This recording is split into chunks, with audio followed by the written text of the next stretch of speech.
All right, check it out. Check it out. Step 2. Oh man, step two. Straightforward. You got to have student learning outcomes.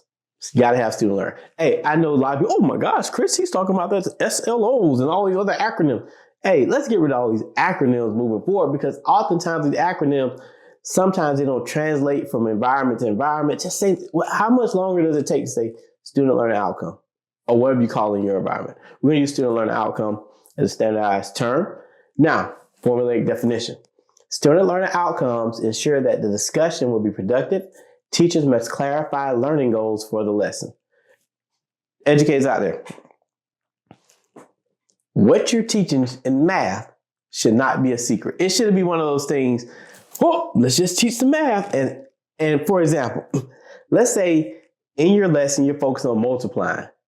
Let them know at the beginning of the lesson, we're focused on multiplying today.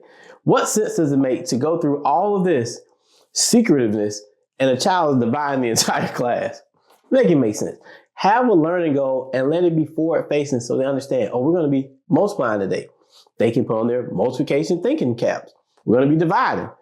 Again, math is simple in its essence, but it's a problem solving subject matter, but you got to prepare them through your learning goals. So make sure you have a learning goal, because from a folks out there, some don't actually understand it. And this is fine.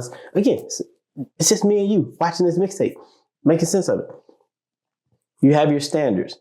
Sometimes your standards, think about your standards like an umbrella, okay? The big overarching piece.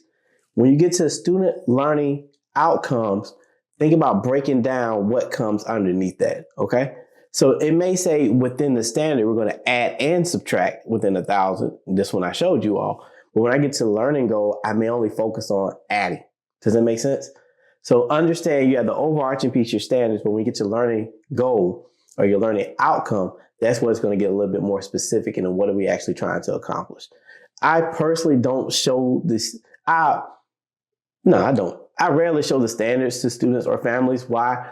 Because sometimes they're going to think, oh, all this is happening when in actuality, the student learning outcome is happening. So you may want to think about, how am I sharing the learning outcomes with families to help them understand specifically, oh, this homework is working on this, or this independent practice. We'll talk about that hopefully in this mixtape. Instead of using homework, independent practice is working on this. I think that's a little bit better.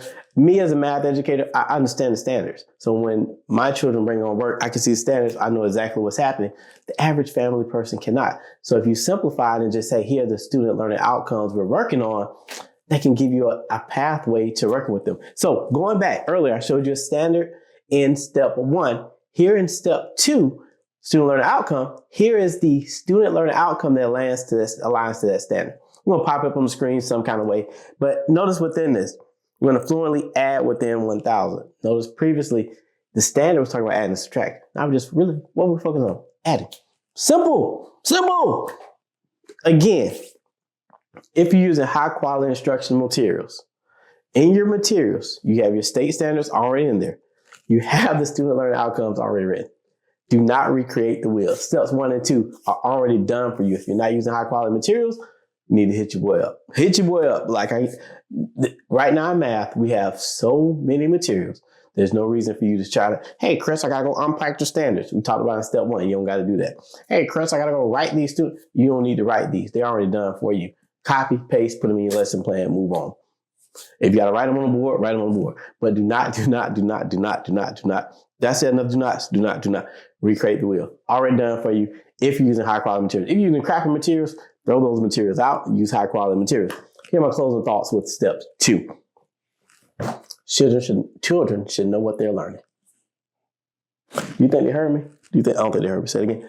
Children should know what they're learning. Got to keep it simple. And there's a difference between the standards and the student learning outcomes, because student learning outcomes are specific. Oh man, this mixtape series is smooth. I told you all, no edits, no cuts. You notice how I started off, then I give you the meat, and then I close it out, and then we just dive into the next track. I told you all, I'm back from going to my roots in this mixtape game. I started these mixtapes, and I literally got a vault of stuff that's going to pop out. Can we say pop out this year, y'all? They still say pop out? Hey, somebody messaged me. I don't know. Do they say pop? Oh, man. I need to message somebody. I'm going to say pop out. If they don't say pop out, y'all put whatever word in there when you listen that's in your head that they say. All right, let's jump to the next track.